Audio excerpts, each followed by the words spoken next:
Well, I'm trying again. Am I back or am I not back? We'll see if you're still here. I do have a story to read to you if I can just be allowed to do it. Well, I don't know if anybody's still here, but I will read it nonetheless. Whew. Honestly. This is a story for tonight. Okay, I'm getting that trying to reconnect message. I don't know what's going on. Mercury is still retrograde, so possibly that's it. For tonight's story, I want to dip into the well of short stories by Somerset Maugham. Now, Maugham qualified as a physician, but just before that, his first short story sold. A prolific writer. He had stories and novels published, many stories and novels published, and a number of these have been made into films. Very interesting movies. Now, in this story, we come across the N word, use. I will not, or at least I will not utter. So when I come to that, I will say N and just do this, N. Whew. I hope we're all together, so I'll try. Now, this story is called The Outstation, and let me say that I have done 7: Jane, Winter Cruise, Before the Party, A String of Beads, The Verger, The Promise, and The Happy Couple. I love his work, I love his imagination, his use of the English language, and his dedication to his craft. And now, The Outstation by Somerset Maugham.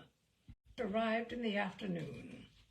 When the resident, Mr. Warburton, was told that the prahu was in sight, he put on his solar topi and went down to the landing stage. The guard, 8 little Dyak soldiers, stood to attention as he passed. He noted with satisfaction that their bearing was martial, their uniforms neat and clean, and their guns shining. They were a credit to him. From the landing stage, he watched the bend of the river, round which in a moment the boat would sweep. He looked very smart in his spotless ducks and white shoes. He held under his arm a gold-headed Malacca cane, which had been given to him by the Sultan of Perak. He awaited the newcomer with more in the district than one man could properly do, and during his periodical tours of the country under his charge, it had been inconvenient to leave the station in the hands of a native clerk. But he had been so long the only white man there that he could not face the arrival of another without misgiving. He was accustomed to loneliness. During the war, he had not seen an English face for 3 years, and once, when he was instructed to put up an afore-station officer, he was seized with panic. So that when the stranger was due to arrive, having arranged everything, obliged to go upriver and fled. He remained away till he was informed by a messenger that his guest had left. Now the prahu appeared in the broad reach. It was manned by prisoners, the Dyaks under various sentences, and a couple of warders were waiting on the landing stage to take them back to jail. They were sturdy fellows, used to the river, and they rowed with a powerful stroke. As the boat reached the side, a man got out from under the top awning and stepped on shore. The guard presented arms. God, I'm as cramped as the devil. I brought you your mail. He spoke with exuberant joviality. Mr. Warburton politely held out his hand. Mr. Cooper, I presume? That's right. You expecting anybody else? The question had a facetious intent, but the resident did not smile. My name is Warburton. I'll show you your quarters. They'll bring your kit along." He preceded Cooper along the narrow pathway, and they entered a compound in which stood a small bungalow. "I've made it as habitable as I could, but of course no one has lived in it for a good many years." It consisted of a long living room, which opened onto a broad veranda, and behind, on each side of a passage, were 2 bedrooms. "This'll do me all right," said Cooper. "I dare say you'll want to have a bath and a change. I shall be very much pleased if you'll dine with me tonight. Will 8 o'clock suit you?" "Any old time will do for me." The resident gave a polite but slightly disconcerted smile and withdrew. He returned to the fort where his own residence was. The impression which Alan Cooper had given him was not very favorable, but he was a fair man, and he knew that it was unjust to form an opinion on so brief a glimpse. Cooper seemed to be about 30, in which there was not a spot of color. It was a face all in one tone. He had a large hooked nose and blue eyes. When, entering the bungalow, he had taken off his topi and flung it to a waiting boy, Mr. Warburton noticed that his large skull, covered with short brown hair, contrasted somewhat oddly with a weak, small chin. He was dressed in khaki shorts, heavy and soiled, and his battered topi had not been cleaned for days. Mr. Warburton reflected that the young man had spent a week on a coasting steamer, and had passed the last 48 hours lying in the bottom of a prahu. "We'll see what he looks like when he comes to dinner." He went into his room where his things were as neatly laid out and, walking down the stairs to the bathhouse, sluiced himself with cool water. The only concession he made to the climate was to wear a white dinner jacket, but otherwise, in a boiled shirt and a high collar, silk socks, and patent leather shoes, he dressed as formally as though he were dining at his club in Pall Mall. A careful host, he went into the dining room to see that the table was properly laid. It was gay with orchids, and napkins were folded into elaborate shapes. Shaded candles and silver candlesticks shed a soft light. Mr. Warburton smiled his approval and returned to the sitting room to await his guest. Presently he appeared. Cooper was wearing the khaki shorts, the khaki shirt, and the ragged jacket in which he had landed. Mr. Warburton's smile of greeting froze on his face. "Hello, you're all dressed up," said Cooper. "I didn't know you were going to do that. I very nearly put on a sarong. I dare say your boys were busy. You needn't have bothered to dress on my account, you know." "I didn't. I always dress for dinner." "Even when you're alone?" "Especially when I'm alone," replied Mr. Warburton with a frigid stare. He saw a twinkle of amusement in Cooper's eyes, and he flushed an angry red. Mr. Warburton was a hot-tempered man. You might have guessed that from his red face with its pugnacious features, and from his red hair now growing white. His blue eyes, cold as a rule and observing, could flush with sudden wrath. But he was a man of the world, and he hoped a just one. He must do his best to get on with this fellow. I moved in circles in which it would have been just as eccentric not to dress for dinner every night as not to have a bath every morning. When I came to Borneo, I saw no reason to discontinue so good a habit. For 3 years during the war, I never saw a white man. I never omitted to dress on a single occasion on which I was well enough to come in to dinner. You have not been very long in this. Maintain the proper pride which you should have in yourself. When a white man surrenders in the slightest degree to the influences that surround him, he very soon loses his self-respect.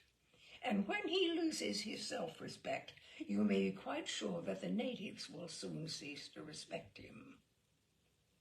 Well, if you expect me to put on a boiled shirt and a stiff collar in this heat, I'm afraid you'll be disappointed. When you are dining in your own bungalow, you will, of course, dress as you think fit. But when you do me the pleasure of dining with me, perhaps you will come to the conclusion that it is only polite by society. Two Malay boys in sarongs and songboks with smart white coats and brass buttons came in, one bearing gin pockets and the other a tray on which were olives and anchovies. Then they went into dinner. Mr. Warburton flattered himself that he had the best cook, a Chinese, in Borneo, and he took great trouble that was possible. He exercised much ingenuity in making the best of his materials. "Would you care to look at the menu?" he said, handing it to Cooper. It was written in French, and the dishes had resounding names. They were waited on by the two boys. In opposite corners of the room, two more waved immense fans, and so gave movement to the sultry air. The fare was sumptuous, and the champagne excellent. "Do you do yourself like this every day?" said Cooper. Mr. Warburton gave the menu a careless glance. "I have not noticed that the dinner is any different from usual," he said. "I eat very little myself, but I make a point of having a proper cook in practice, and it's good discipline for the boys." The conversation proceeded with effort. Mr. Warburton was elaborately courteous, and it may be that he found a slightly malicious amusement in the embarrassment which he thereby occasioned in his companion. Cooper had not been more than a few months in Zembulu, and Mr. Warburton's inquiries about friends of his in Kuala Solor were soon exhausted. "By the way," he said presently, "did you meet a lad called Kennerly? He's come out recently, I believe." "Oh, yes, he's in the police. A rotten bounder." "I should hardly have expected Lord Barraclaw. I had a letter from Lady Barraclaw only the other day, asking me to look out for him. I heard he was related to somebody or other. I suppose that's how he got the job. He's been to Eton and Oxford, and he doesn't forget to let you know it." "You surprise me," said Mr. Warburton. "All his family have been at Eton and Oxford for a couple of 100 years. I should have expected him to take it as a matter of course. I thought him a damned prig." "To what school did you go?" "I was born in Barbados. I was educated there." Mr. Warburton managed to put so much offensiveness into his brief reply that Cooper flushed. For a moment he was silent. "I've had 2 or 3 letters from Kuala Solor," continued Mr. Warburton, "and my impression was that young Hennerly was a great success. They say he's a first-rate sportsman." "Oh, yes, he's very popular. He's just the sort of fellow they would like in KS. I haven't got much use for the first-rate sportsman myself. What does it amount to in the long run that a man can play golf and tennis better than other people? And who cares if he can make a break of 75 at billiards? They attach a damn sight." "Do you think so? I was under the impression that the first-rate sportsmen had come out of the war certainly no worse than anyone else." "Oh, if you're going to talk of the war, then I do know what I'm talking about. I was in the same regiment as Hennerly, and I can tell you that the men couldn't stick him at any price." "How do you know?" "Because I was one of the men." "Oh, you hadn't got a commission." "A fat chance I had of getting a commission. I was what was called a colonial. I hadn't been to a public school, and I had no influence. I was in the ranks the whole damn time. Cooper frowned, into violent invective. Mr. Warburton watched him. His little blue eyes narrowed, watched him, and formed his opinion. Changing the conversation, he began to speak to Cooper about the work that would be required of him, and as the clock struck 10, he rose. "Well, I won't keep you any more. I dare say you're tired by your journey." They shook hands. "Oh, I say, look here," said Cooper. "I wonder if you could find me a boy. The boy I had before never turned up when I was starting from KS. He took my kit on board and all that, and then disappeared. I didn't know he wasn't there till we were out of the river. I'll ask my head boy. I have no doubt he can find you someone." "All right, I like the look of him. I'll take him." There was a moon, so that no lantern was needed. Cooper walked across the fort to his bungalow. "I wonder why on earth they've sent me a fellow like that," reflected Mr. Warburton. "If that's the kind of man they're going to get out now, I don't think much of it." He strolled down his garden. The fort was built on the top of a little hill, and the garden ran down to the river's edge. On the bank was an arbor, and thither it was his habit to come after dinner to smoke a cheroot. And often from the river that flowed below him, a voice was heard, the voice of some Malay too timorous to venture into the light of day, and a complaint or an accusation, a piece of information was whispered to him, or a useful hint, which otherwise would never have come into his official ken. He threw himself heavily into a long rattan chair. Cooper, an envious, ill-bred fellow, bumptious, self-assertive, and vain. But Mr. Warburton's irritation could not withstand the silent beauty of the night. The air was scented with the sweet-smelling flowers, and the fireflies, sparkling dimly, flew with their slow and silvery flight. The moon made a pathway on the broad river for the light feet of Siva's bride, and on the further bank a row of palm trees was delicately situated against the sky. Peace stole into the soul of Mr. Warburton. He was a queer creature, and he had had a singular career. At the age of 21, he had inherited a considerable fortune, £100,000, and when he left Oxford, he threw himself into the gay life which in those days, a man of 54, offered itself to the young man of good family. He had his flat in Mount Street, his private hansom, and his hunting box in Warwickshire. He went to all the places where the fashionable congregate. He was handsome, amusing, and generous.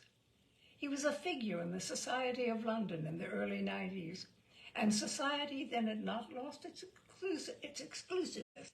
The Boer War which shook it was unthought of. The Great War which destroyed it was prophesied only by the pessimists. It was no unpleasant thing to be a rich young man in those days, and Mr. Warburton's chimney piece during the season was packed with cards for one great function after another. Mr. Warburton displayed them with complacency, for Mr. Warburton was a snob. He was not a timid snob, a little ashamed of being impressed by his betters, nor a snob who sought the intimacy of persons who had acquired celebrity in politics or notoriety in the arts, nor the snob who was dazzled by riches.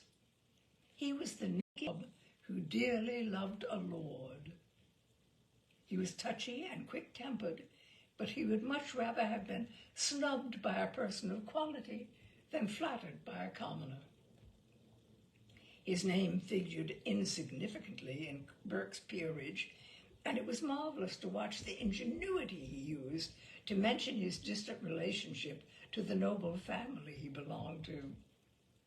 But never a word did he say of the honest Liverpool manufacturer from whom, through his mother, it was the terror of his fashionable life that at Cowes, maybe, or at Ascot, when he was with a duchess, or even a prince of the blood, one of these relatives would claim acquaintance with him. His failing was too obvious not soon to become notorious, but its extravagance saved it from being merely despicable. The great whom he adored laughed at him, but in their hearts felt his adoration not unnatural. Poor Warburton was a dreadful snob, of course, but after all, he was a good fellow.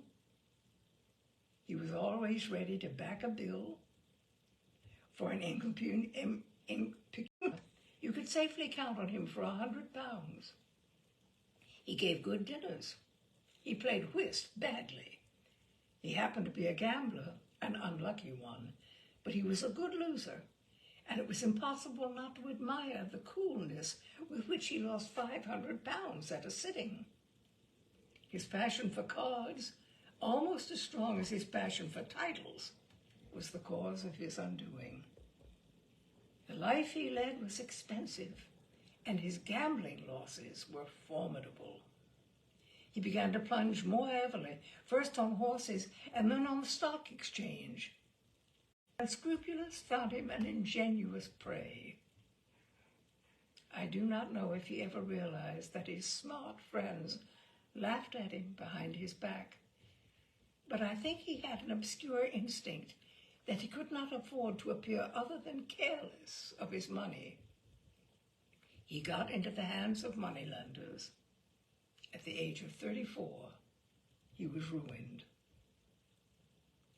He was too much imbued with the spirit of his class. A man of his set had run through his money. He went out to the colonies. No one heard Mr. Warburton repine.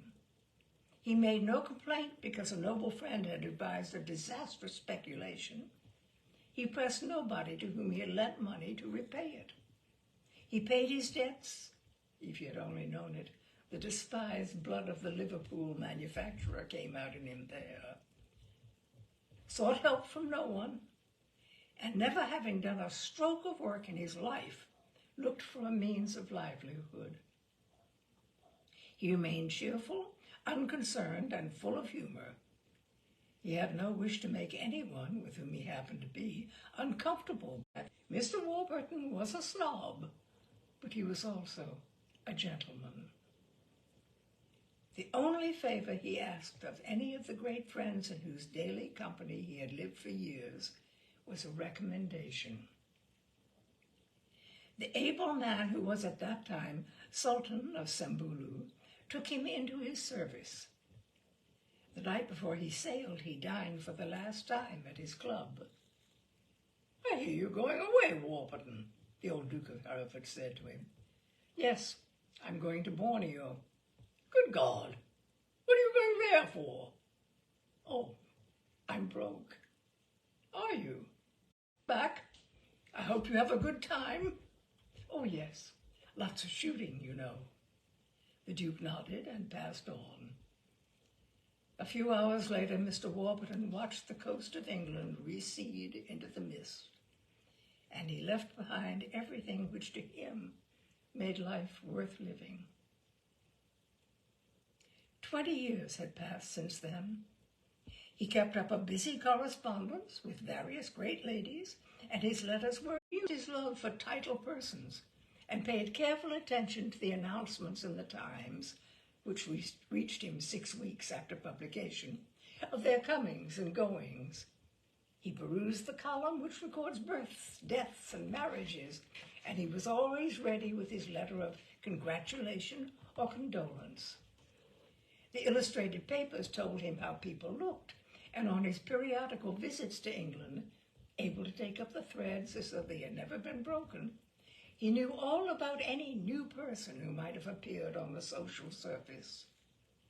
His interest in the world of fashion was as vivid. It still seemed to him the only thing that mattered. But insensibly, another interest had entered into his life. The position he found himself in flattered his vanity.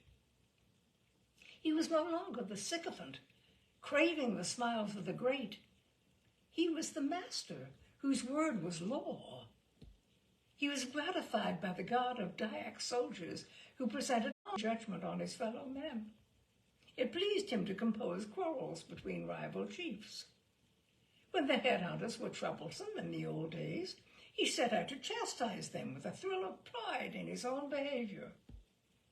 He was too vain not to be of dauntless courage, and a pretty story was told of his coolness in venturing single-handed into a stockaded village and demanding the surrender of a bloodthirsty pirate. He became a skillful administrator. He was strict, just, and honest. And little by little, he conceived a deep love for the Malays.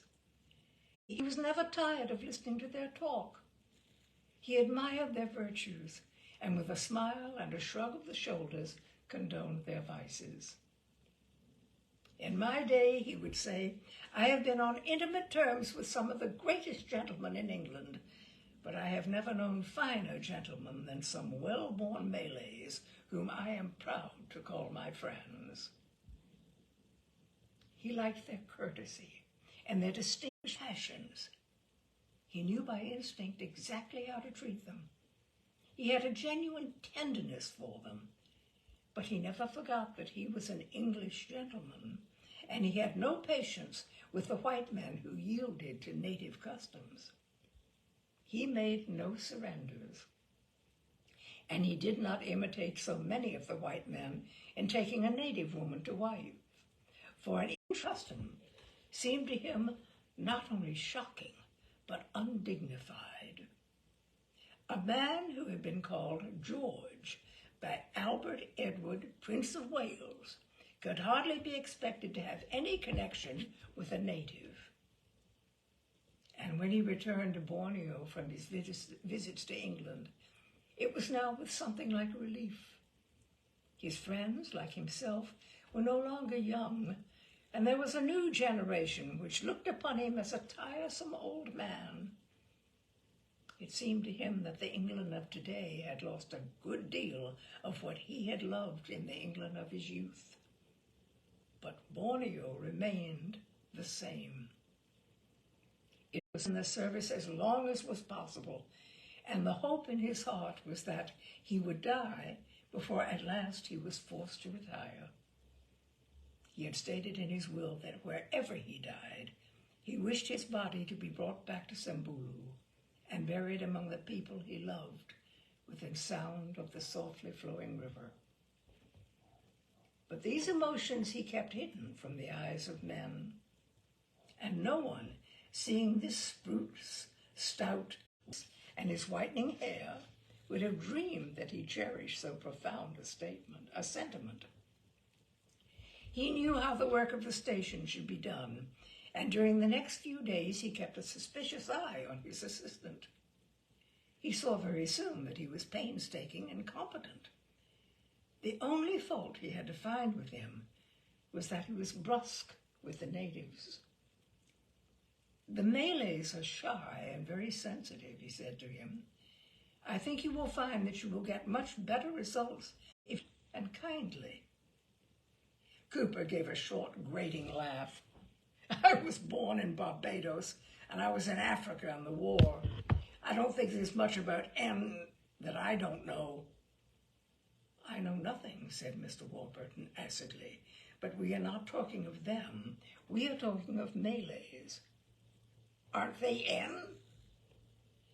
You are very ignorant, replied Mr. Warburton. He said no more. He asked him to dinner. He did everything ceremoniously, and though they had met on the previous day in the office and later on the front veranda, where they drank a gin and bitters together at 6 o'clock, he sent a polite note across to the bungalow by a boy. Cooper, however unwillingly, came in evening dress. and Mr. Warburton, though gratified that his wish was respected, his clothes were badly cut and his shirt ill-fitting. But Mr. Warburton was in a good temper that evening. "By the way," he said to him as he shook hands, "I've talked to my head boy about finding you someone, and he recommends his nephew. I've seen him, and he seems a bright and willing lad. Would you like to see him?" "I don't mind." "He's waiting now." Mr. Warburton called his boy and told him to send for his nephew. In a moment, a tall, slender youth of 20 appeared. He had large, dark eyes, very neat in his sarong, a little white coat, and a fez without a tassel of plum-colored velvet. He answered to the name of Abbas. Mr. Warburton looked on him with approval, and his manner insensibly softened as he spoke to him in fluent and idiomatic Malay. He was inclined to be sarcastic with white people, but with the Malays he had a happy mixture of condescension and kindliness. He stood in the place of the Sultan. He knew perfectly how to preserve his own dignity and at the same time put a native at his ease. "Will he do?" said Mr. Warburton, turning to Cooper.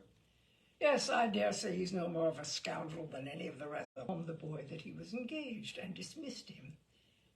"You're very lucky to get a boy like that," he told Cooper.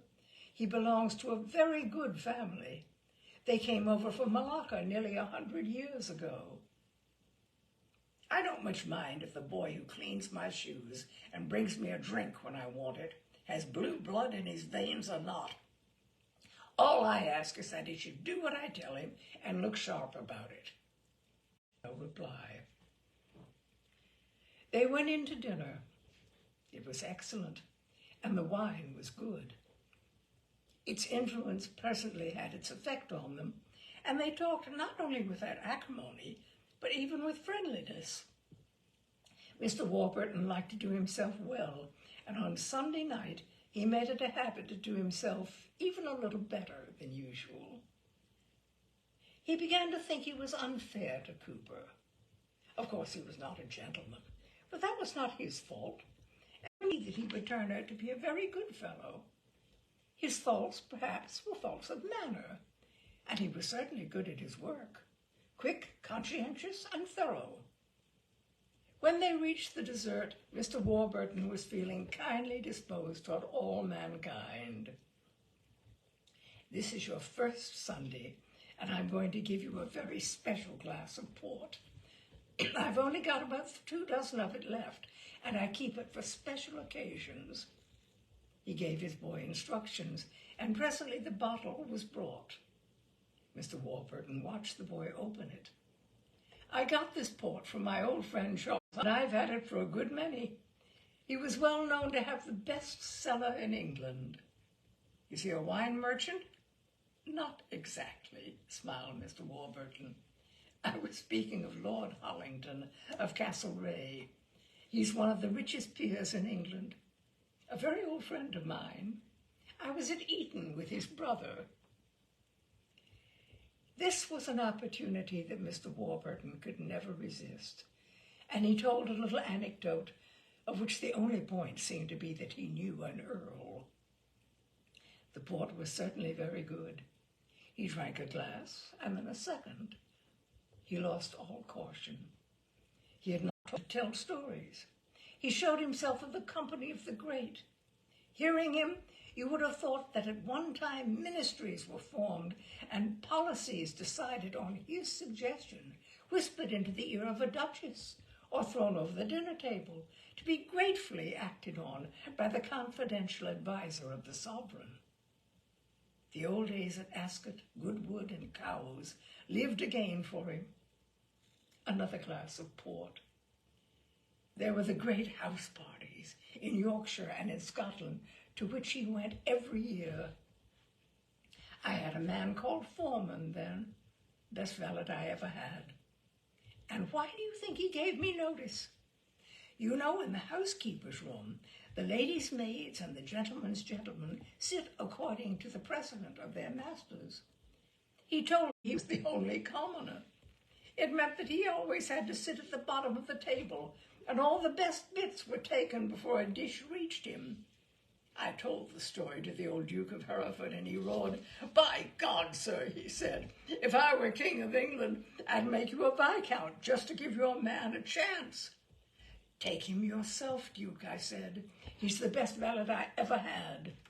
"Well, Warburton," he said, "if he's good enough for you, he's good enough for me. Send him along." And the Grand Duke Fyodor, playing in partnership, had broken the bank one evening. And there was Marienbad. At Marienbad, Mr. Warburton had played baccarat with Edward VII. He was only Prince of Wales then, of course. I remember him saying to me, "George, if you draw on a 5, you'll lose your shirt." He was right. I don't think he ever said a true word in his life. He was a wonderful man.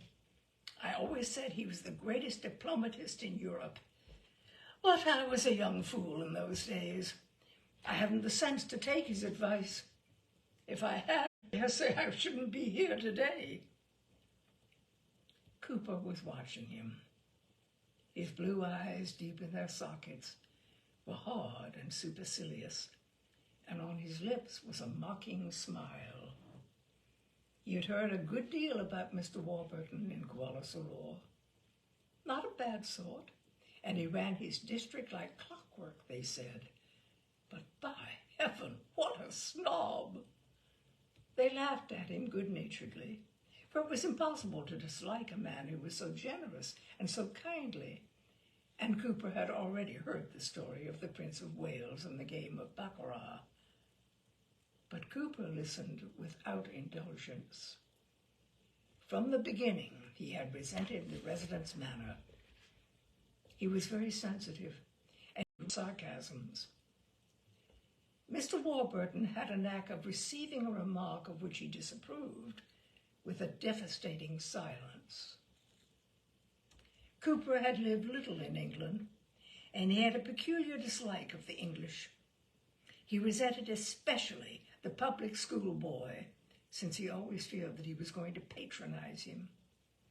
He was so much afraid of others putting on airs with him that, in order, as it were, to get in first, he put on such airs as to make everyone think him insufferably conceited. "Thing for us," he said at last. "It smashed up the power of the aristocracy. The Boer Wars started it, and 1914 put the lid on." "The great families of England are doomed," said Mr. Warburton, with the complacent melancholy of an émigré who remembered the court of Louis XV. "They cannot afford any longer to live in their splendid palaces and their princely hospitality. And a damn good job, too, in my opinion." "My poor Cooper, what can you know of the glory that was Greece and the grandeur that was Rome?" Mr. Warburton made an ample gesture. His eyes, for an instant, grew dreamy with a vision of the past. "Well, believe me, we're fed up with all that rot. What we want is a business government by businessmen. I was born in a crown colony, and I've lived practically all my life in the colonies. I don't give a row of pins for a lord. What's wrong with England is snobbishness. And if there's anything that gets my goat, it's a snob." A snob. Mr. Warburton's face grew purple, and his eyes blazed with anger. Life. The great ladies whose society he had enjoyed in his youth were not inclined to look upon his appreciation of themselves as unworthy, but even great ladies are sometimes out of temper, and more than once Mr. Warburton had had the dreadful word flung in his teeth. He knew, he could not help knowing, that there were odious people who called him a snob. How unfair it was! After all, he liked to mix with people of his own class. He was only at home in their company. That was snobbish. Birds of a feather. "I quite agree with you," he answered. "A snob is a man who admires or despises another because he is of a higher social rank than his own. It is the most vulgar failing of our English middle class. He saw a flicker of amusement in Cooper's eyes. Cooper put up his hand to hide the broad smile that rose to his lips, and so made it more noticeable. Mr. Warburton's hand. Probably Cooper never knew how greatly he had offended his chief. A sensitive man himself, he was strangely insensitive to the feelings of others. Their work forced them to see one another for a few minutes now and then during the day, and they met at 6 to have a drink on Mr. Warburton's veranda.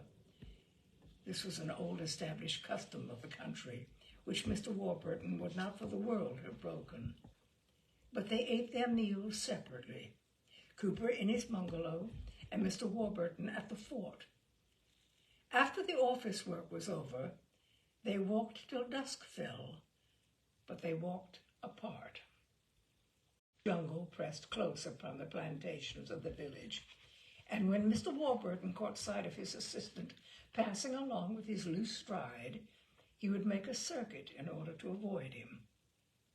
Cooper, with his bad manners, his conceit in his own judgment, and his intolerance, had already got on his nerves. But it was not till Cooper had been on the station for a couple of months that an incident happened which turned the residents' dislike into bitter hatred. Mr. Warburton was obliged to go up country on a tour of inspection, and he left the station in Cooper's charge with more confidence, since he had definitely come to the conclusion that he was a capable fellow. The only thing he did not like, honest, just, and painstaking, but he had no sympathy for the natives. It bitterly amused Mr. Warburton to observe that this man, who looked upon himself as every man's equal, should look upon so many men as his own inferiors. He was hard, he had no patience with the native mind, and he was a bully. Mr. Warburton very quickly realized that the Malays disliked and feared him. He was not altogether displeased. He would not have liked it very much if his assistant had enjoyed a popularity which Warburton made his elaborate preparations, set out on his expedition, and in 3 weeks returned. Meanwhile, the mail had arrived. The first thing that struck his eyes when he entered his sitting room was a great pile of open newspapers. Cooper had met him, and they went into the room together. Mr. Warburton turned to one of the servants who had been left behind and sternly asked him what was the meaning of those open papers. Cooper hastened to explain. I wanted to read all about the Wolverhampton murder, and so I borrowed your Times. I brought them back again. I knew you wouldn't mind. Mr. Warburton turned on him, white with anger. But I do mind. I mind very much. I'm sorry, said Cooper with composure. The fact is, I simply couldn't wait till you came back. And wonder you didn't open my letters as well. Cooper, unmoved, smiled at his chief's exasperation. Well, that's not quite the same thing. After all, there's nothing private in them. I very much object to anyone reading my paper before me. He went up to the pile. There were nearly 30 numbers there. I think it extremely impertinent of you. They're all mixed up. We can easily put them in order, said Cooper, joining him at the table. Don't touch them, cried Mr. Warburton. I say, it's childish to make a scene about a little thing like that. How dare you speak to me like that? Oh, go to hell, said Cooper, and he flung out of the room. Mr. Warburton, trembling with passion, was left contemplating his papers. They had been destroyed by those callous, brutal hands. Most people living in out-of-the-way places, when the mail comes, tear open immediately their papers, and taking the last ones first, glance at the latest news from home. Not so Mr. Warburton. His newsagent had instructions to write on the outside of the wrapper the date of each paper he dispatched, and when the great bundle arrived, Mr. Warburton looked at these dates and with his blue pencil numbered them. His head boy's orders were to place one on the table every morning in the veranda with the early cup of tea, and it was Mr. Warburton's especial delight to break the wrapper as he sipped his tea. It gave him the illusion of living at home. Every Monday morning he read the Monday Times of 6 weeks back, and so went through the week. On Sunday he read the Observer. Like his habit of dressing for dinner, it was a tie to civilization, and it was his pride that, no matter how exciting the news was, he had never yielded to the temptation of opening a paper before its allotted time. During the war, the suspense sometimes had been intolerable, and when he read one day that a push was begun, he might have saved himself by the simple expedient of opening a later paper, which lay waiting for him on a shelf. It had been the severest trial to which he had ever exposed himself, but he victoriously surmounted it, and that clumsy fool had broken open those neat, tight packages because he wanted to know whether some horrid woman had murdered her odious husband. Mr. Warburton sent for his boy and told him to bring wrappers. He placed a wrapper round each and numbered it, but it was a melancholy task. "I shall never forgive him," he said. "Never." Of course, his boy had been with him on his expedition. He never traveled without him, for his boy knew exactly how he liked things, and Mr. Warburton was not the kind of jungle traveler who was prepared to dispense with his comforts. But in the interval since their arrival, he had been gossiping in the servants' quarters. He had learned that Cooper had had trouble with his boys. All but the youth Abbas had left him. Abbas had decided to go too, but his uncle had placed him there on the instructions of the resident, and he was afraid to leave without his uncle's permission. But he is unhappy. He said it is not a good house, and he wishes to know if he may go as the others have gone. No, he must stay. The Tuan must have servants. Have those who went been replaced? No, Tuan, no one will go. Mr. Warburton frowned. Cooper was an insolent fool, but he had an official position and must be suitably provided with servants. It was not seemly that his house should be improperly conducted. Where are the boys who ran away? They're in the kampong, Tuan, that I expect them to be back in Tuan Cooper's house at dawn tomorrow. They say they will not go, Tuan. On my order? The boy had been with Mr. Warburton for 15 years, and he knew every intonation of his master's voice. He was not afraid of him. They had gone through too much together. Once in the jungle, the resident had saved his life, and once upset in some rapids, but for him, the resident would have drowned. But he knew when the resident must be obeyed without question. I will go to the kampong, he said. Mr. Warburton expected that his subordinate would take the first opportunity to apologize for his rudeness. But Cooper had the ill, and when they met next morning in the office, he ignored the incident. Since Mr. Warburton had been away for 3 weeks, it was necessary for them to have a somewhat prolonged interview. At the end of it, Mr. Warburton dismissed it. I don't think there's anything else, thank you. Cooper turned to go, but Mr. Warburton stopped him.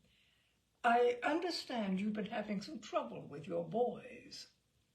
Cooper gave a harsh laugh. They tried to blackmail me. They have the damned cheek to run away. All except that incompetent fellow, Abbas. He knew he was well off. But I just sat tight. They've all come to heel again. What do you mean by that? This morning they were all back on their jobs, the Chinese cook and all. There they were, as cool as cucumbers.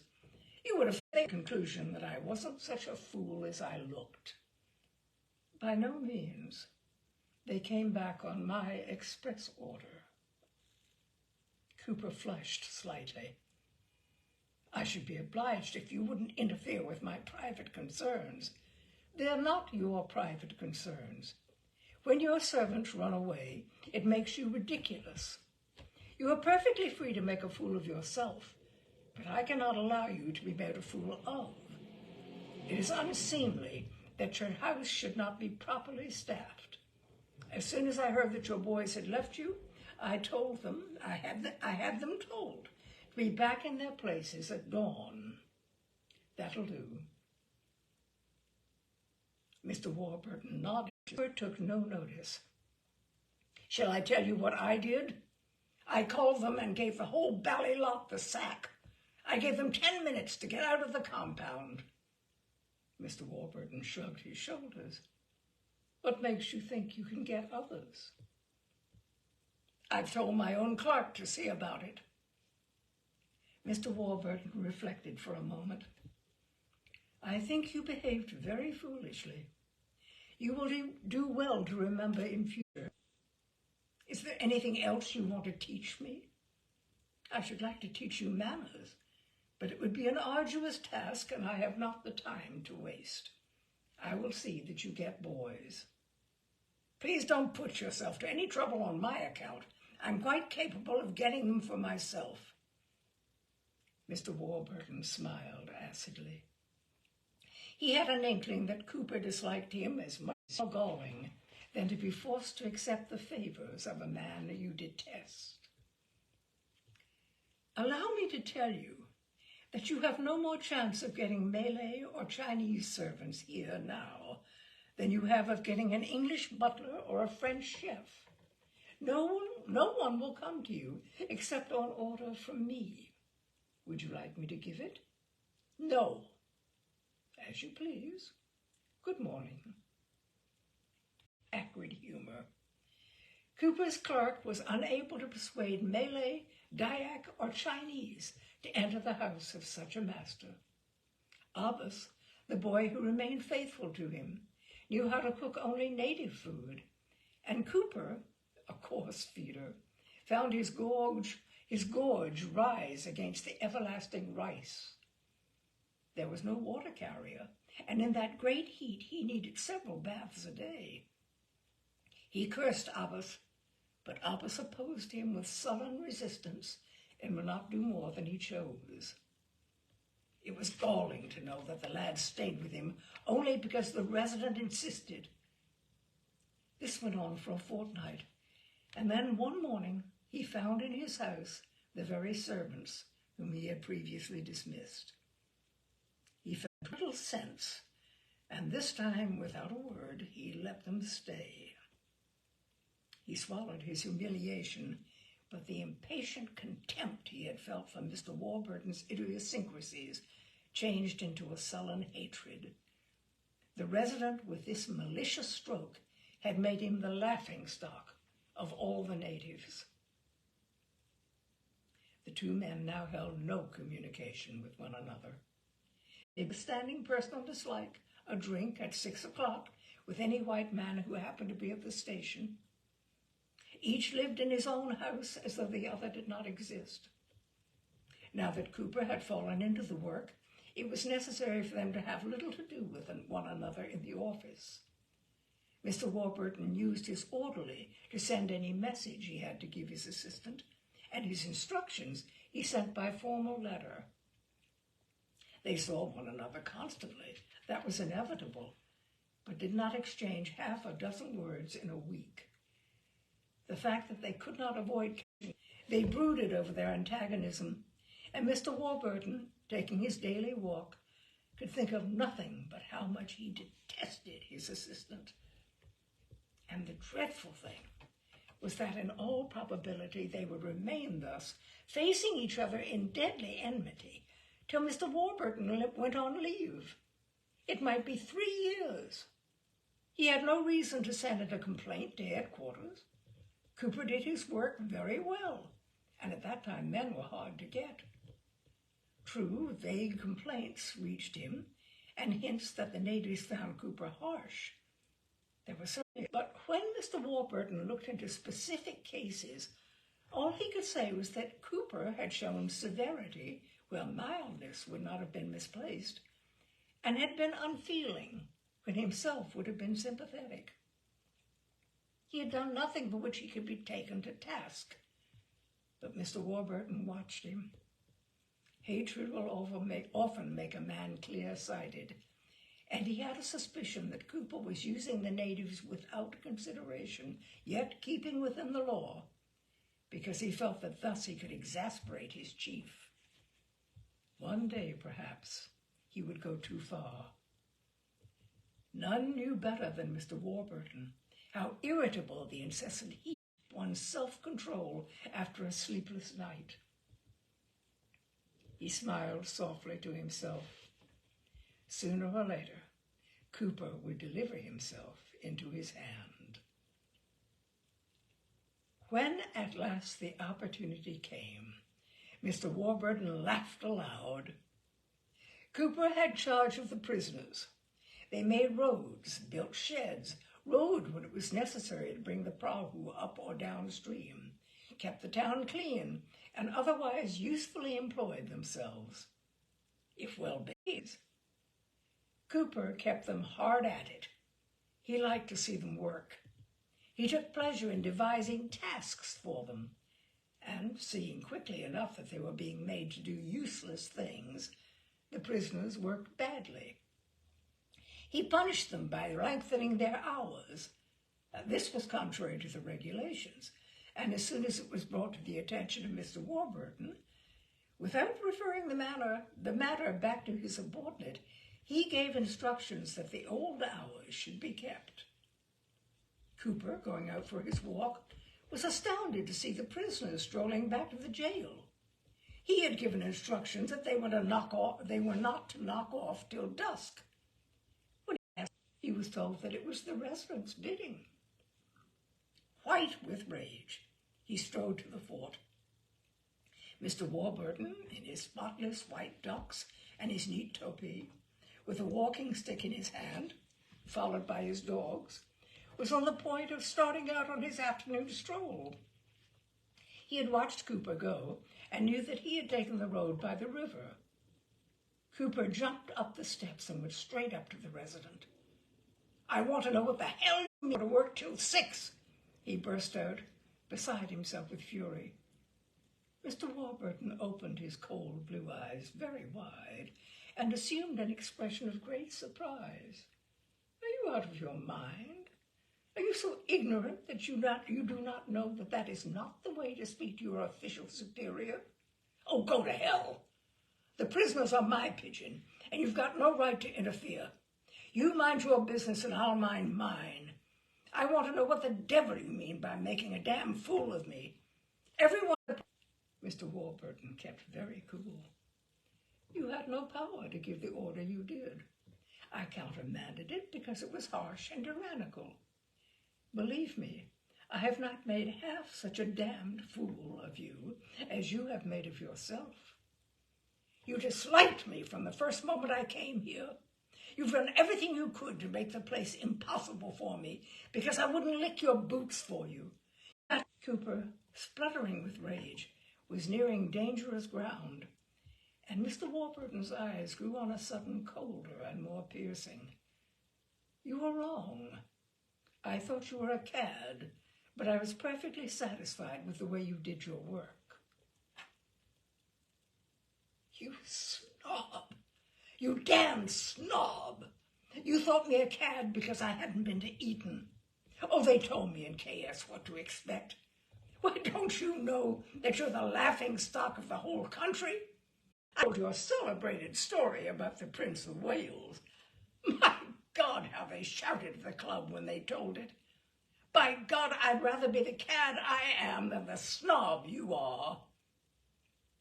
He got Mr. Warburton on the raw. "If you don't get out of my house this minute, I shall knock you down," he cried. The other came a little closer to him and put his face in his. Touch me, he said. "By God, I'd like to see you hit me. Do you want to snob?" Cooper was 3 inches taller than Mr. Warburton, a strong, muscular young man. Mr. Warburton was fat and 54. His clenched fist shot out. Cooper caught him by the arm and pushed him back. "Don't be a damned fool. Remember, I'm not a gentleman. I know how to use my hands." He gave a sort of hoot and, grinning all over his pale, sharp face, jumped down the veranda steps. Mr. Warburton, his heart and his mind exhausted, into a chair. His body tingled as though he had prickly heat. For one horrible moment, he thought he was going to cry. But suddenly he was conscious that his head boy was on the veranda and instinctively gained control of himself. The boy came forward and filled him a glass of whiskey and soda. Without a word, Mr. Warburton took it and drank it to the dregs. "What do you want to say to me?" asked Mr. Warburton, trying to force a smile on his strained lips. "Tuan, the assistant Tuan is a bad man. Abbas wishes again to leave him. Write to Kuala Solor and ask that Tuan Cooper should go elsewhere. Tuan Cooper is not good with the Malays. Leave me." The boy silently withdrew. Mr. Warburton was left alone with his thoughts. He saw the club at Kuala Solor, the men sitting round the table in the window in their flannels when the night had driven them in from golf and tennis, drinking whiskies and gin pints, and laughing when they told the celebrated story of the Prince of Wales and himself at Marienbad. He was hot with shame and misery. A snob. They all thought him a snob. And he had always thought them very good fellows. He had always been gentleman enough to let it make no position. He hated them now. But his hatred for them was nothing compared with his hatred for Cooper. And if it had come to blows, Cooper could have thrashed him. Tears of mortification ran down his red, fat face. He sat there for a couple of hours smoking cigarette after cigarette, and he wished he were dead. At last the boy came back and asked him if he was always dressed for dinner. He rose wearily from his chair and put on his stiff shirt and the high collar. He sat down at the prettily decorated table and was waited on, as usual, by the 2 boys, while 2 others waved their great fans. Over there in the bungalow, 200 yards away, Cooper was eating a filthy meal, clad only in a sarong and a bahu. His feet were bare. After dinner, Mr. Warburton sat down to write a letter. The Sultan was away, but he wrote privately and confidentially to his representative. Cooper did his work very well, he said, but the fact was he couldn't get on with him. They were getting dreadfully on each other's nerves, and he would look upon it as a very great favor if Cooper could be transferred to another post. He dispatched the letter next morning by special night later with the month's mail. It was a private note and ran as follows. My dear Warburton, I do not want to answer your letter officially, and so I am writing you a few lines myself. Of course, if you insist, I will put the matter up to the Sultan, but I think you would be much wiser to drop it. I know Cooper is a rough diamond, but he is capable, and he had a pretty thin time in the war, and I think he should be given every chance. I think you are a little too much inclined to attach importance to a man's social position. You must remember that times have changed. Of course, but it's better that he should be competent and hard-working. I think if you'll exercise a little tolerance, you'll get on very well with Cooper. Yours very sincerely, Richard Temple. The letter dropped from Mr. Warburton's hand. It was easy to read between the lines. Dick Temple, whom he had known for 20 years. Dick Temple, who came from quite a good county family, thought him a snob, and for that reason had no patience with his request. Mr. Warburton felt on a sudden discouraged with life. The world of which he was a part had passed away, and the future Cooper represented it, and Cooper he hated with all his heart. He stretched out his hand to fill his glass, and at the gesture his head boy stepped forward. I didn't know you were there. The boy picked up the official letter. Ah, that was why he was waiting. Does Tuan Cooper go, Tuan? No. There will be a misfortune. For a moment the words conveyed nothing to his lassitude, but only for a moment. He sat up in his chair and looked at the boy. He was all attention. What do you mean by that? Tuan Cooper is not behaving rightly with Albus. Mr. Warburton shrugged his shoulders. How should a man like Cooper know how to treat servants? Grossly familiar with them at one moment, and rude and inconsiderate the next. Let Albus go back to his family. Tuan Cooper holds back his wages, so that he may not run away. He has paid him nothing for 3 months. I tell him to be patient, but he is angry. He will not listen to reason.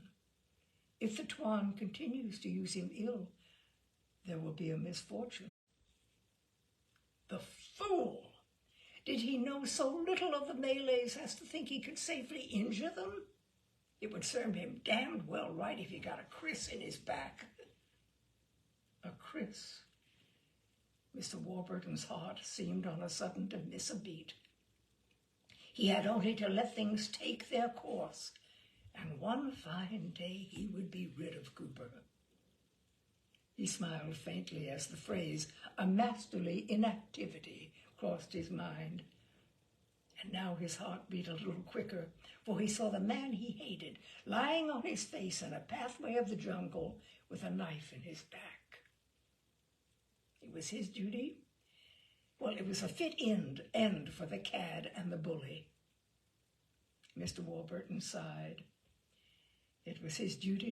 He wrote a brief and formal note to Cooper, asking him to come to the fort at once. In 10 minutes, Cooper stood before him. They had not spoken to one another since the day when Mr. Warburton had nearly struck him. He did not now ask him to sit down. Did you wish to see me? Cooper asked. He was untidy and none too clean. His face and hands were covered with little red blotches where mosquitoes had bitten him, and he had scratched himself till the blood came. His long, thin face bore a sullen look. I understand that you are again having trouble with your servants. Abbas, my head boy's nephew, complains that you have acted a most arbitrary proceeding. The lad wishes to leave you, and I certainly do not blame him. I must insist on your paying what is due to him. I don't choose that he should leave me. I'm holding back his wages as a pledge of his good behavior. You do not know the Malay character. The Malays are very sensitive to injury and ridicule. They are passionate and revengeful. It is my duty to warn you that if you drive this boy beyond a certain point, you run a great risk.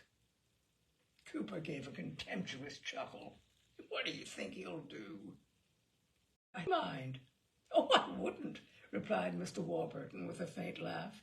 I should bear it with the utmost fortitude, but I feel the official obligation to give you a proper warning. Do you think I'm afraid of a damn dem? It's a matter of entire indifference to me. Well, let me tell you this. I know how to take care of myself. That boy Abbas is a dirty, thieving rascal, and if he tries any monkey tricks on me, by God, I'll wring his bloody neck." "That was all I wished to say to you," said Mr. Wharton. "Good evening." Mr. Wharton gave him a little nod of dismissal. Cooper flushed, did not for a moment know what to say or do, turned on his heel and stumbled out of the room. Mr. Warburton watched him. He had done his duty. But what would he have thought had he known that when Cooper got back to his bungalow, so silent and cheerless, he threw himself down on his bed and in his bitter loneliness, on a sudden lost all control of himself. Painful sobs tore his chest, and heavy tears rolled down his thin cheeks. After this, Mr. Warburton seldom saw Cooper and never spoke to him. He read his Times every morning, did his work at the office, took his exercise, dressed for dinner, dined, and sat by the river smoking his cheroot. If by chance he ran across Cooper, though never for a moment unconscious of the propinquity, acted as though the other did not exist. Time did nothing to assuage their animosity. They watched one another's actions, and each knew what the other did. Though Mr. Warburton had been a keen shot in his youth, with age he had acquired a distaste for killing the wild things of the jungle. But on Sundays and holidays, Cooper went out with his gun. If he got something, it was a triumph over Mr. Warburton. If not, Mr. Warburton, these counter-jumpers, trying to be sportsmen. Christmas was a bad time for both of them. They ate their dinners alone, each in his own quarters, and they got deliberately drunk. They were the only white men within 200 miles, and they lived within shouting distance of each other. At the beginning of the year, Cooper went down with fever, and when he went to see how thin he had grown, he looked ill and worn. The solitude, so much more unnatural because it was due to no necessity, was getting on his nerves. It was getting on Mr. Warburton's too, and often he could not sleep at night. He lay awake, brooding. Cooper was drinking heavily, and surely the breaking point was near. But in his dealings with the natives, he took care to do nothing that might expose him to his chief's rebuke. They fought a grim and silent battle with one another. It was a test of endurance. The months passed, and neither gave sign of weakening. They were like men dwelling in regions with the knowledge that never would the day dawn for them. It looked as though their lives would continue forever in this dull and hideous monotony of hatred. And when at last the inevitable happened, it came upon Mr. Warburton with all the shock of the unexpected. Cooper accused the boy Abbas of stealing some of his clothes, and when the boy denied the theft, took him by the scruff of the neck and kicked him down the steps of the bungalow. The boy demanded his wages, and Cooper flung at his head every word of abuse he knew. If he saw him in the compound in an hour, he would hand him over to the police. Next morning, the boy waylaid him outside the fort when he was walking over to his office, and again demanded his wages. Cooper struck him in the face with his clenched fist. The boy fell to the ground and got up with blood streaming from his nose. Cooper walked on and set about his work. The blow had calmed his irritation, and he knew that he had gone too far. He was worried. He felt ill, miserable, and discouraged. In the adjoining office sat Mr. Warburton, and his impulse was to go and tell him what he had done. He made a movement in his chair, but he knew with what icy scorn he would listen to the story. He could see his patronizing smile. For a moment he had an uneasy fear of what Abbas might do. Warburton had warned him all right. He sighed. What a fool he had been. but he shrugged his shoulders impatiently. He did not care. A fat lot he had to live for. It was all Warburton's fault. If he hadn't, Warburton had made life a hell for him from the start. The snob. But they were all like that. It was because he was a colonial. It was a damn shame that he had never got his commission in the war. He was as good as anyone else. There were a lot of dirty snobs. He was damned if he was going to knuckle under now. Of course Warburton would hear of what had happened. The old devil knew everything. He wasn't afraid. He wasn't afraid of any Malay in Borneo, and Warburton could go to blazes. He was right in thinking that Mr. Warburton would know what had happened. His head boy told him when he went in for tiffin. "Where is your nephew now?" "I do not know, Tuan. He has gone silent." After lunch, as a rule, he slept a little, but today he found himself very wide awake. His eyes involuntarily sought the bungalow where Cooper was now resting. The idiot! Hesitation, for a little, was in Mr. Warburton's mind. Did the man know in what peril he was? He supposed he ought to send for him. But each time he had tried to reason with Cooper, Cooper had insulted him. Anger, furious anger, welled up suddenly in Mr. Warburton's heart, so that the veins on his temple, the cad had had his warning. Now let him take what was coming to him.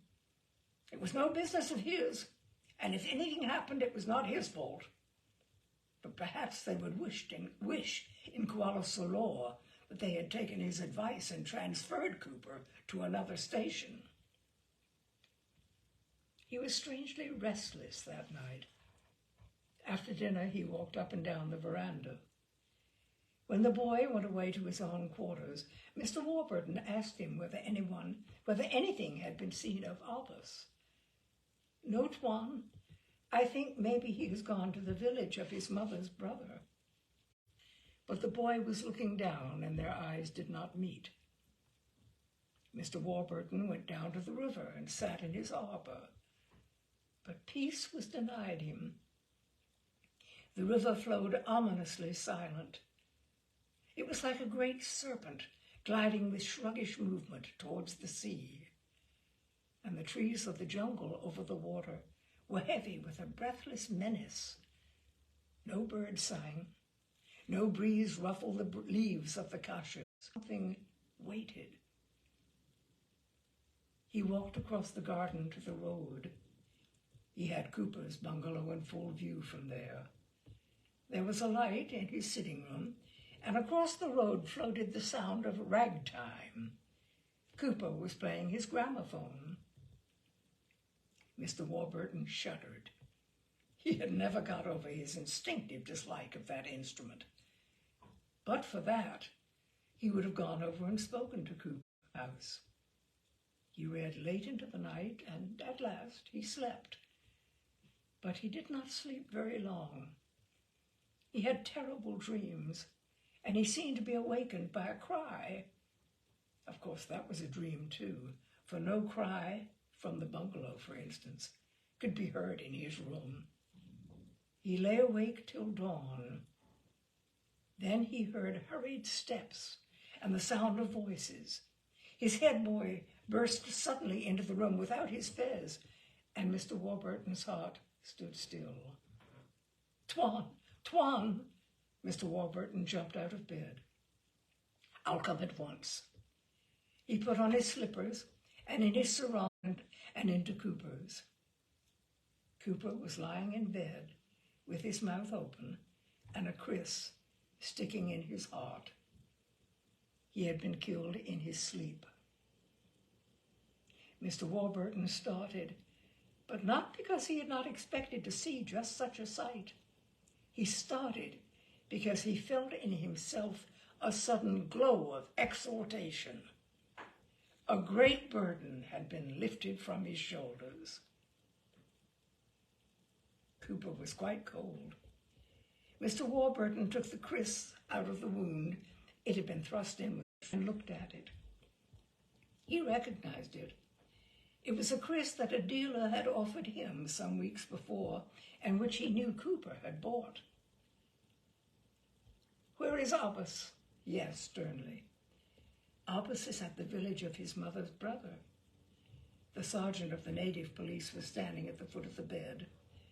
"Take 2 men and go to the village and arrest him." Mr. Warburton did what was immediately necessary. With set face inquiry. Then he went back to the fort. He shaved and had his bath, dressed, and went into the dining room. By the side of his plate, the Times in its wrapper lay waiting for him. He helped himself to some fruit. The head boy poured out his tea while the second handed him a dish of eggs. Mr. Warburton ate with a good appetite. The head boy waited. "What is it?" asked Mr. Warburton. "Tuan, Albus, my nephew, was in the house of his mother's brother all night. It can be proved. His uncle will swear that he did not leave the compound." Mr. Warburton turned upon him with a frown. "Tuan Cooper was killed by Albus. You know it as well as I know it. Justice must be done." Mr. Warburton hesitated an instant, and though his voice remained set and stern, a change came into his eyes. It was a flicker which the Malay was quick to notice, and of course his own eyes flashed an answering look of understanding. The provocation was very great. Albus will be sentenced to a term of imprisonment. There was a pause while Mr. Warburton helped himself to marmalade. "When he has served a part of his sentence in prison, I will take him into this house as a boy. You can train him in his duties. I have no doubt that in the house of Tuan Cooper he got into bad habits. Well, it would be wise of him." The boy withdrew. Mr. Warburton took his Times and neatly slit the wrapper. He loved to unfold the heavy, rustling pages. The morning, so fresh and cool, was delicious, and for a moment his eyes wandered out over his garden with a friendly glance. A great weight had been lifted from his mind. He turned to the columns in which were announced the births, deaths, and marriages. This is what he always looked at first. A name he knew caught his attention. Lady Ormsby. Great George, how pleased the old dowager must be. He would write her a note of congratulations by the next mail. Albus would make a very good houseboy. That fool, Cooper. And that is The Outstation by Somerset Maugham, the very prolific and always fascinating Somerset Maugham.